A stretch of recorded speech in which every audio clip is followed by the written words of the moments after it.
Those shots were all done by the Stinger S32P shotgun.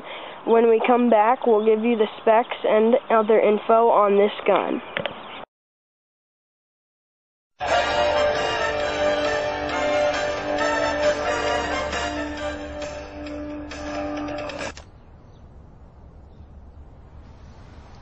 You guys having a party?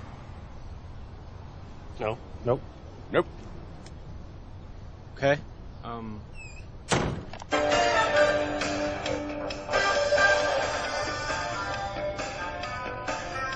I can totally see you. Yes, we know. Take a Cheetos break with Cheetos.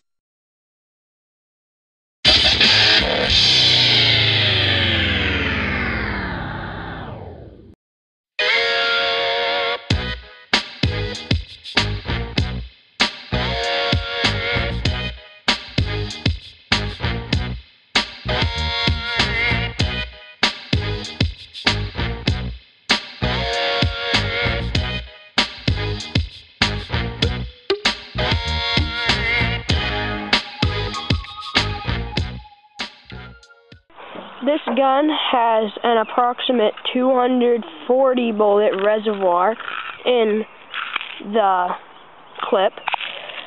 The actual clip part of it that feeds up into the gun holds 12 shots, and to reload the gun, you simply